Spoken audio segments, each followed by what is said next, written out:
Today, I'm going to teach you 3 simple steps to help you speak English more fluently. I'm teacher Tiffany. Let's jump right in.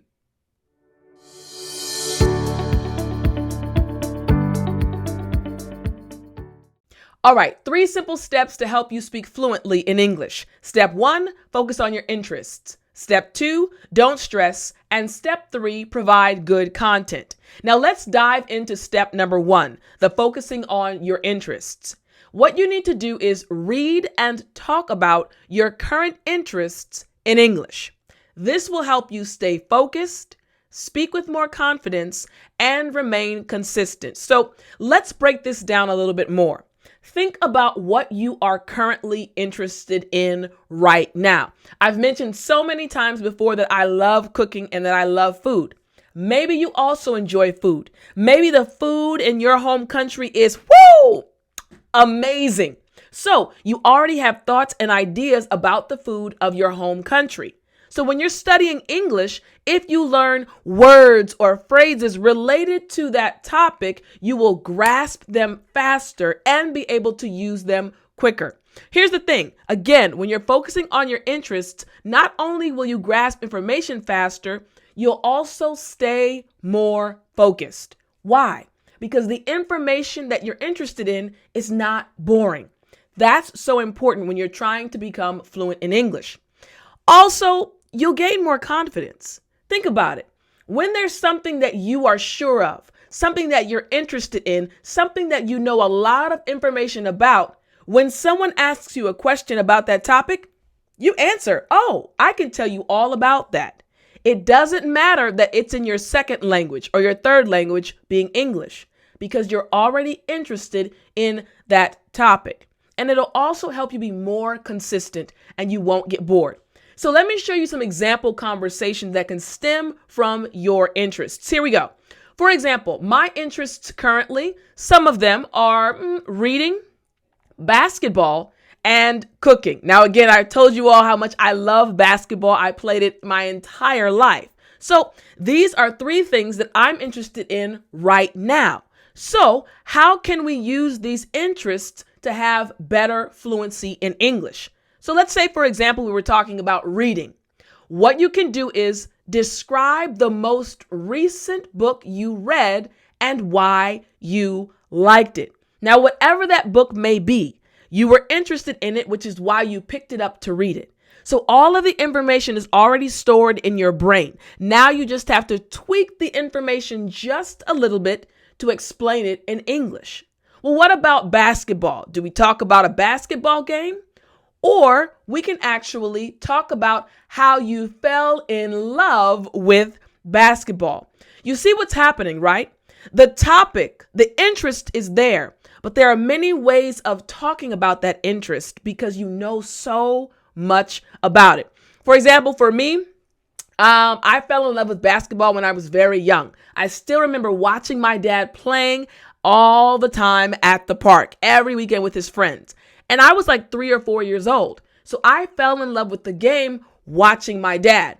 Now, even when I speak in Korean, I can speak about basketball very easily. Why? Because I already have the ideas in my head. Now, I can say a little bit in Korean for you, for those that are curious, like, 농구를 너무 좋아해요. 왜냐하면 어렸을 때 우리 아빠가 진짜 거의 매주 친구들이랑 같이 농구하셨으니까.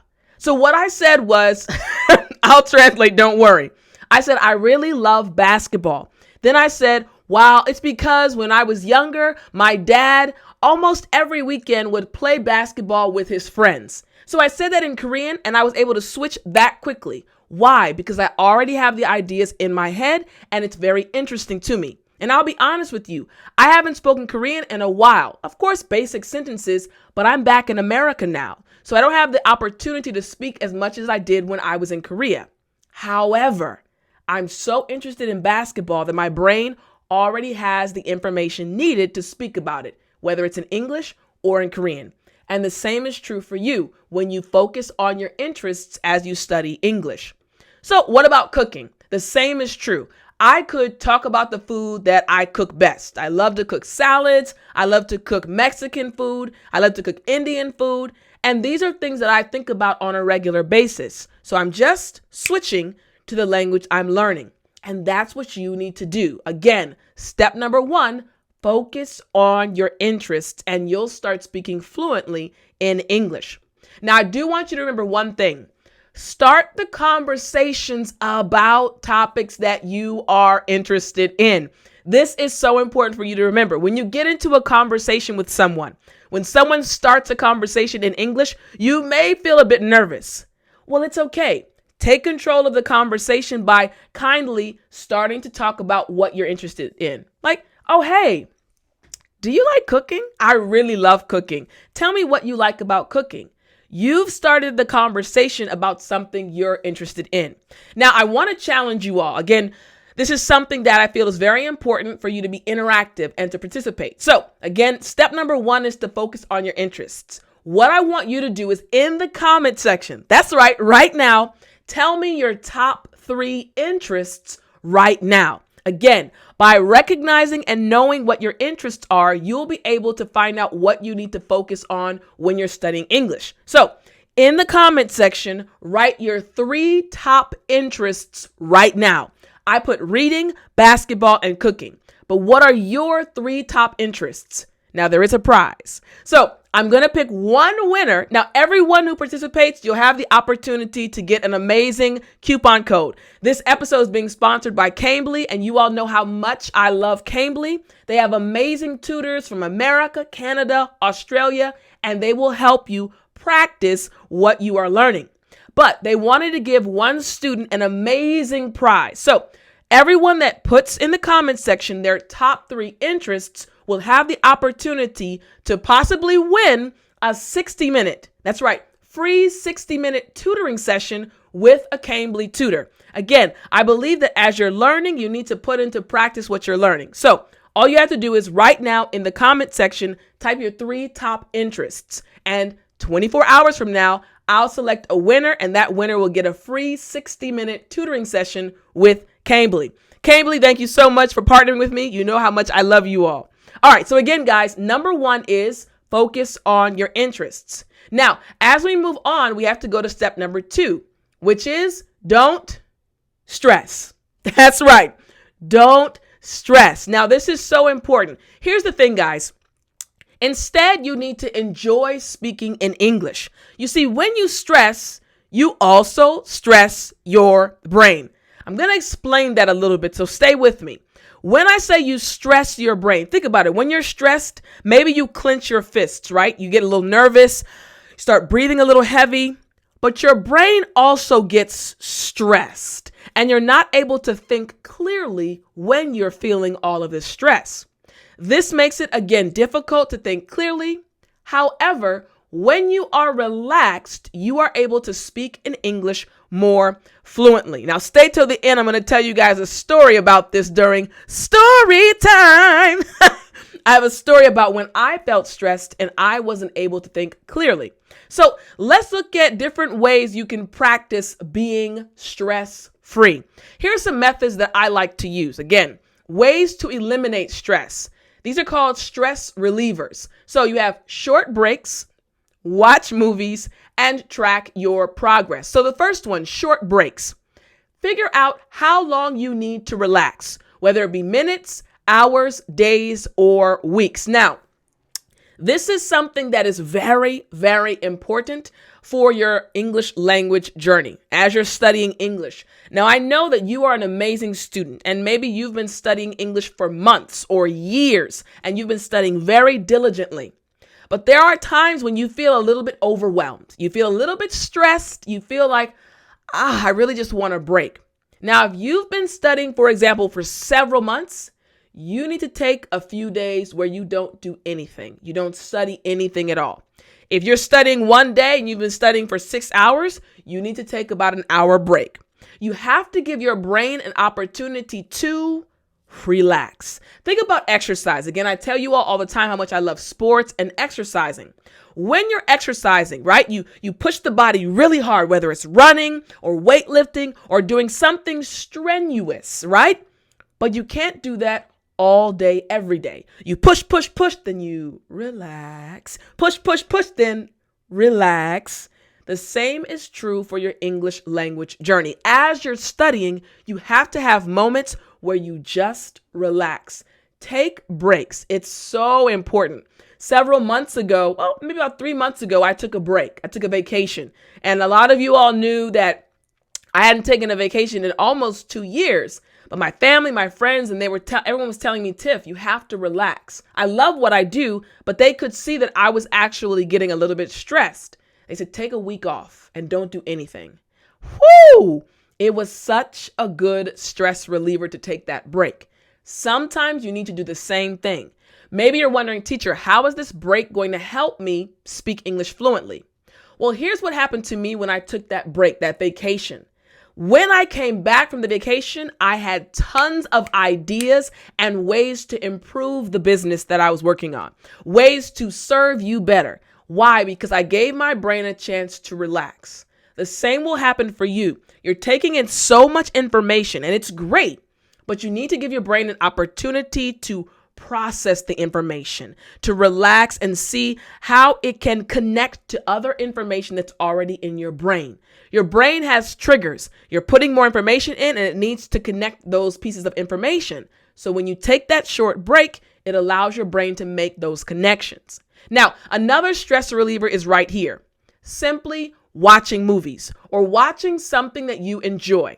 And I want to emphasize, don't take notes. I want you to turn off your student brain. I know it's a little weird coming from me, right, as your teacher, but there are moments when you have to just stop and just relax, just enjoy. I remember when I was first learning Korean, it was difficult, but there are moments like on the weekends I said, I'm not going to study. I would just watch Korean dramas. I didn't take any notes. I didn't have a pen or paper. I just sat down or I laid on my bed and I watched hours and hours of Korean dramas. Well, you see, what happened was my brain was still making connections, but I was in a relaxed state. So many of the expressions, many of the situations that now I understand about Korean culture or from Korean culture came from those moments when I was relaxed, not stressing and just taking information in. And you have to give your brain the opportunity to do this as well. Okay. Finally, you can also use this stress reliever, tracking your progress. Basically, acknowledge how much you have improved. Now, I know you can agree with this one. You've studied a lot, right? But you still feel like, I'm not as good as I should be, or I have a long way to go, right? I've felt the same way before, and there are moments I feel the same way now. But here's the thing. When you do that, you actually stress yourself out. So the way to counteract that feeling is to literally track your progress. See how much you learned last month. See how much you've learned this month. Compare the two. See how much more comfortable you are in speaking with people about certain topics. That will actually give you more confidence and help you speak more fluently in English because you'll feel good about yourself. It's all about being easy on yourself. Don't beat yourself up so much. Relax and realize that you are learning a lot. So these stress relievers are very important. Again, step 2 is eliminating stress. Don't stress. Now, you must eliminate stress in order to improve. Now, the final step is step number 3. Provide good content. Here's a fact. Content is greater than grammar. I'll say it again. Content is greater or more important than grammar. Now, don't misunderstand me. This is an important fact that I need you to understand. You see, content is more important than grammar. As an English learner, grammar is important, but even native English speakers sometimes make grammar mistakes. So you must remember that your content is very important when you are trying to improve your fluency. Let me explain it like this. Let's say you get into a conversation, right? And the person asks you a question. They say, hey, what's your favorite movie, right? And you say, oh, I love the sound of music. Perfect sentence. But then you stop and they look at you, waiting for you to continue. Again, because they want to know more about the movie or why you like it. But you were only focused on making a perfect sentence, so you stopped. And that means the conversation also stopped. However, let's imagine, now I'm going to make some sentences that are incorrect, but I'm going to add more content. Here we go. My favorite movie are The Sound of Music. People movie are amazing. The husband, wife, they spent time together. Children ran around together and there was exciting things happening in the movie and they had to save their lives or work hard to save their lives. Now, you notice that I made many grammar mistakes purposely. However, you got the content, right? There was a husband, there was a wife, there were children, they worked together, saved lives. I gave you more content. Now, again, I want to emphasize grammar is important, but when you're trying to improve your English fluency, you must focus on the content as well. So let me teach you how you can improve your content, which will help your fluency. There are 3 methods that I like to use when I'm teaching students how to organize your content. Here we go. The 5 W's, 3 details, and 3 examples. So with the 5 W's, you use the 5 W's to organize your content. Who, what, when, where, and why. Now, for you, I'm sure you've been with me for a long time, so you know about the 5 W's. Again, who, what, when, where, and why. When you have all of these W's organized, you can give the right amount of information about any subject, any topic, any event. Your content is important. So the person listening to you will feel like you are fluent in English because you provided all of the necessary parts to explain what you were talking about. So again, the 5 W's, that's the first way to organize your content or your idea.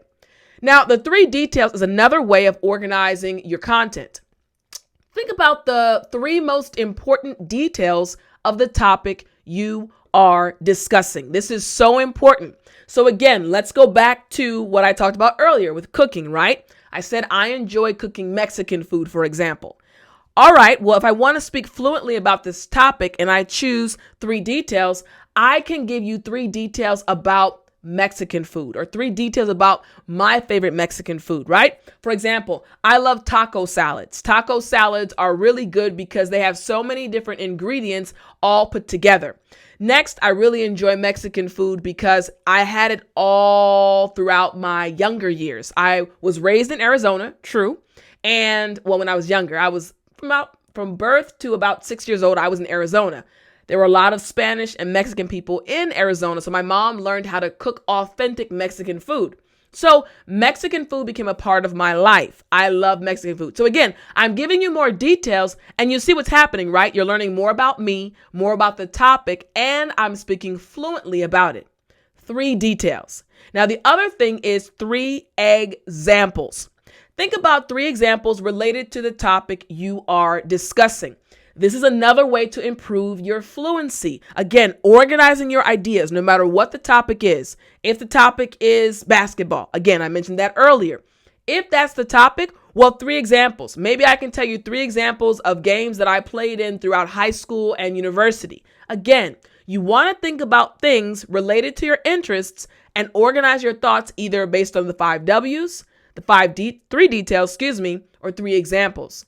Now, the last thing I want you to remember about this is right here. You must organize your ideas in order to speak fluently. This is a must. So 3 steps again, you need to speak fluently.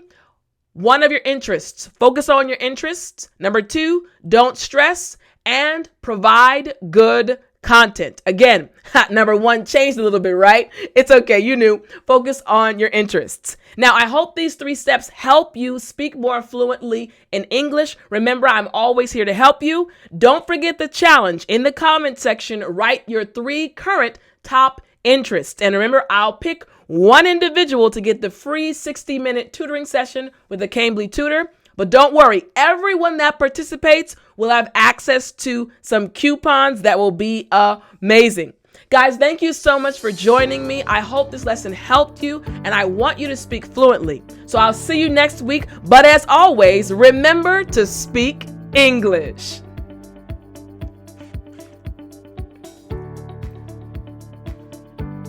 You still there? You know what time it is. It's story time. Hey, I said it's story time. All right, guys. So today's story, I've told part of this story before, but I wanted to go into a little bit more details about the story. So today we talked about the three steps you can follow to speak English more fluently. And step number 2 dealt with stress, right? Eliminating stress. So I want to tell you about one of the most stressful situations I've ever experienced in my life. Now, I've told you all that I had to take an exam, right, to pass, to get my master's degree. When I was in graduate school, I had to take the exam 3 times in Korean. So it was very difficult. When I got to the 3rd time, right, I remember like it was yesterday. Again, prior to this, I had actually come back to America for 6 months, and all I did every day, all day, was study for the exam. So I felt that I was prepared, right? 6 months studying every day, all day. So I walked into, so again, there were a group of students that had come together for the exam. There were hundreds of students there. So we had all, the doors open, and we walked into the room where the test was going to be. I was a little nervous, but I had kind of managed my nervousness a little bit because I had studied for so long. So we all found our respective seats. We all sat down, and the individuals who were administering the test, they handed out the test. They said, don't touch it though. Leave it face down. Okay, makes sense. We had 90 minutes for the test, so they wanted us to all turn the test over at the same time. So I sat down, I was breathing. I was pretty calm. I said, okay, God, I was praying, God, we're going to do this. This is the 3rd time. I've studied hard. We can do this. So the person that was administering the test said, okay, everyone, you can now turn over your test. And the timer started. So you heard papers rustling, of course. Flipped it over, right? Had my pen ready. And there were 2 questions on the test. So I read the first question. Time stood still. I had no idea what it was talking about. So I said, okay, I'm not going to get stressed yet. Let me look at question number 2. So I went to question number 2 and I said, I had no idea what question number 2 meant. This is when the stress started coming up. When I say I was sitting in that seat and literally everything just stood still. I heard students behind me writing really fast. I wasn't writing anything. And I felt like the people that were standing in front of me who were watching us, they were just staring at me because I literally was just sitting there. I wasn't moving. I wasn't writing anything. And I was shocked. I said, I don't know what this test is about, Lord. So all the thoughts started pouring into my head. I spent 6 months studying. I went to America. I spent day and night studying all for this test, hours and hours. And this is my 3rd time. I failed twice. And I started getting more and more and more and more stressed. And in the midst of this stress, I heard God's voice say, Tiff, you need to relax. You need to calm down. And I need you to read the questions one more time. Now, I'm like, God, I don't understand. Again, this is all happening in my mind, but I was extremely stressed. He said, I need you to calm down. I need you to relax and read the questions again. So I prayed. I turned the test over and I read the question again. Something about the question started to make just a little bit more sense. He said, read it again. I was starting to get a little bit more calm. I read it again. And all of a sudden, everything started to click. Once the stress dropped down, I had relaxed. My brain was now able to pump normally instead of being restricted. And I understood the question. And now the funny thing is, I felt like the Holy Spirit said, now, Tiff, get your pen and start writing, because the time was flying by. Honestly, I had been sitting there for almost 20 minutes not writing anything because I didn't know what it said. I didn't understand it. So I immediately started writing and everything just started clearing up for me. I started understanding and I was writing, connecting all that I studied. All of these things started to make sense and I started writing and I completed the test right on time. Now, fast forward, as you know, I graduated. So I passed the test. But what I realized about that situation was the moment I started to get stressed, the moment I started to allow my temperature to rise and I was getting nervous and I wasn't shaking, but I knew that I was stressed. I realized that I wasn't able to think clearly and nothing was coming out. I had been studying Korean for years, so I could speak Korean, but nothing was coming out until I managed my stress and relaxed. The same is true for you when it comes to speaking fluently in English. And that's why I wanted to tell you all this story, because there are moments when you feel like you're not able to speak fluently in English. And it's not because of your intelligence. You are very smart. However, it's sometimes because of your stress level. So, like number 2, step 2, you have to stop stressing. You have to eliminate that stress and figure out ways to relax. Now, I got through that ordeal, and now I have many stories to tell my children later on in life, but I hope it helped you, and I hope you learned a lot from it. I will see you all next week. Remember to study hard. Remember, you can do it. And don't forget the 3 steps. And also don't forget to write your 3 interests in the comment section. I will see you next week.